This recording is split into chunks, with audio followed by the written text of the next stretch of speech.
Y vamos a hablar ahora con Luis Lauredo. Por supuesto, seguimos teniendo el análisis de Joaquín Arguindey aquí, pero vamos a establecer el contacto con Luis. Es ex embajador de Estados Unidos ante la OEA durante la administración de Bill Clinton. Muchísimas gracias, Luis, por este contacto. Un placer estar con ustedes. Bueno, a ver, ¿cuán viable es pensar en este fin de era sin que Estados Unidos pierda peso específico en el escenario internacional? Bueno, primero que nada, la responsabilidad viene de 4 presidentes y 20 años, la guerra más libre. Una de las personas que más consistentemente estaba en contra de esto ha sido el que incluso cuando era vicepresidente, Biden, o sea que ha sido consistente, incluso en su campaña lo hizo como uno de los pilares del pueblo americano, porque como se dice vulgarmente de una forma no diplomática, al fin y al cabo el que pone los muertos son los americanos. Los chicos de 17, 18, 19, 20 años que tienen padres, madres, hijos, en caso de etcétera, etcétera. Y el pueblo americano está cansado, particularmente cuando no había ningún tipo de final. Segundo, y mucho más importante, recalcar lo que dijo el analista anteriormente, China es una parte muy pequeña de una redefinición de la estrategia norteamericana y la política exterior. ¿Cuáles son nuestros intereses vitales? Primero que nada, por ejemplo, muy rapidito, como tú sabes ya, nosotros, los Estados Unidos, autoabastecen y puede incluso exportar petróleo. Así que la idea de que todo el Medio Oriente es crítico tiene mucho que ver más que nada con sostener nuestro aliado Israel y menos en el petróleo. Yo creo que no vamos a tener tiempo de analizar eso profundamente, pero esto significa un shift, un tilt, como dicen en inglés, hacia exactamente cuáles son nuestros intereses. Valga resaltar que el concepto del terrorismo, que hace 20 años, cuando empezamos, tenía una base de entrenamiento en Afganistán de Al-Qaeda, ya es irrelevante. Hace 20 años atrás no tenían la tecnología. Primero que nada, estos terroristas no son combatientes, son básicamente cobardes que se definen por razones mentales que tienen de autosuicidarse y matar básicamente a personas inocentes. Cada vez que han enfrentado a ejércitos profesionales, salen corriendo. Pero esa amenaza del terrorismo ya no tiene una base de tierra territorial. Vive en el mundo, como ya sabemos, del ciberespacio en que estamos viviendo todos, en el negocio, en la política exterior. Así que esto tiene que verlo desde un punto de vista de una evaluación realista y estratégica. Y cuando se habla de estrategia, lo que los Estados Unidos y cualquier analista de política estratégica es cuáles son nuestros intereses. Seguir en Afganistán no sirve nuestros intereses, no tiene el apoyo norteamericano, nos ha costado $1 trillón, con mayúscula, $1 trillón de dólares. Demuestra de nuevo, y ahí viene, no voy a regar, una fricción que sí ha habido siempre en los Estados Unidos, en el pueblo americano, entre aislamiento, de aislarse del mundo, y la parte wilsoniana, que es de involucrarse. Hoy en día hay un sentimiento de redefinir nuestros intereses, preocuparnos por nuestras cosas y no tratar de construir. Mire, al fin y al cabo, Afganistán ha sido el cementerio histórico del imperio ruso zarista, de los británicos, el imperio británico, después la Unión Soviética y ahora hasta menos directo los Estados Unidos. Y si conoces el área, te digo esto para que el televidente entienda, básicamente son conflictos de tribus, porque muchas de estas fronteras se crearon artificialmente después de la Primera Guerra Mundial.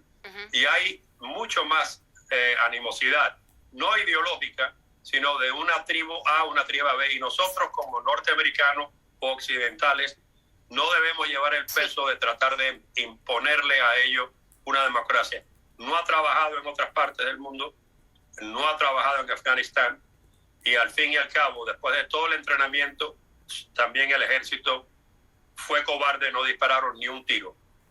Porque lo que se tiene que hablar más, y se puede hablar también de América Latina, es una palabra en mayúscula que se llama corrupción. El gobierno Afganistán se ha robado billones de dólares individuos en ese país y han dejado atrás Luis, a un ejército bien equipado y entrenado, pero sin el valor de luchar. Porque cuando la gente habla, bueno, fue un desastre, no. Logísticamente fue un milagro sacar 160,000 personas en menos de 6, 7, 8 días. Ahí te demuestra la capacidad de la organización y logística de los Estados Unidos. No se puede asumir la responsabilidad por un gobierno y una sociedad que no tiene la menor idea de la modernidad. Y para adelante. Sí, Luis, a ver, quiero sumar también a Joaquín Arguindey para reparar en alguna de las cosas que usted mencionaba recién.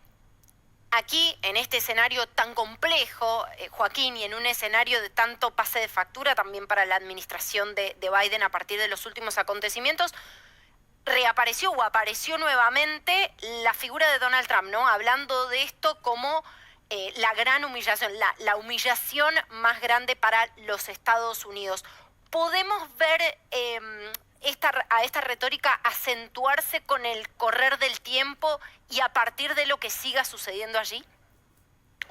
Yo diría que no. Diría que la crisis en Afganistán, en la medida que no haya víctimas estadounidenses, va a ser simplemente un titular más en las noticias internacionales que recibe Estados Unidos. Probablemente va a ir retrocediendo en los medios en la medida que los estadounidenses estén menos y menos involucrados, las personas que quedaron todavía en Afganistán. Hemos estado en esta situación antes, hemos visto cómo Estados Unidos reacciona ante las retiradas, por ejemplo, en el Líbano durante Reagan, en Mogadishu, en Somalia durante Clinton.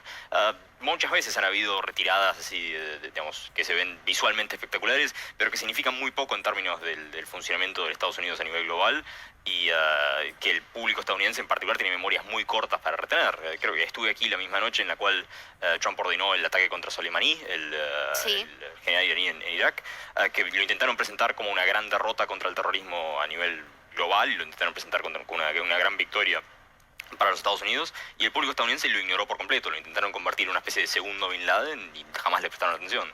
Es el tipo de cosa que, debido a tanto a la disponibilidad de información en Estados Unidos como el factor de que es realmente una potencia a nivel global, que tiene un montón de noticias ocurriendo a nivel global, es bastante difícil concentrar la atención estadounidense en un país en particular durante muchísimo tiempo si Estados Unidos se ha retirado de ahí inclusive.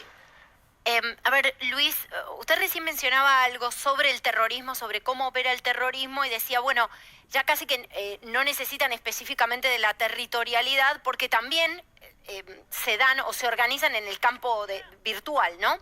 Ahora, yo me pregunto, y a partir de lo que sucedió con el atentado en las inmediaciones del aeropuerto de Kabul, si Afganistán no se plantea aquí como un problema en términos también de seguridad internacional, siendo que se convierte, como decíamos antes, en tierra fértil para que, por ejemplo, crezca un grupo como ISIS-K, este desprendimiento de Estado Islámico, ¿no? Primero que nada, déjame aclarar una cosa, porque hay como una obsesión de unos 4 años que estuvimos de desastre aquí bajo el señor Trump. El señor Trump fue el que hizo y llegó a un acuerdo presidencial con los talibanes que hoy critica al presidente Biden de entregar el poder. Lo que pasa, como todo lo que pasó bajo Trump, hablaba mucho y no hacía nada. Así fuera Venezuela, así fuera Cuba, así fuese Afganistán. Así que para que estén claros, el señor Trump fue el que inició el proceso de negociar para salirse de Afganistán, que lo cumplió el presidente Biden, que consistentemente lo llega diciendo hace más de casi 15 años. Aclarándote eso, el talibán per se nunca ha sido acusado ni ha habido prueba de tener aspiraciones terroristas. Dio territorio en aquel momento, hace más de 20 años, que ha cambiado la tecnología, ha cambiado todo el mundo mundial, al Al-Qaeda. Eso ya pasó.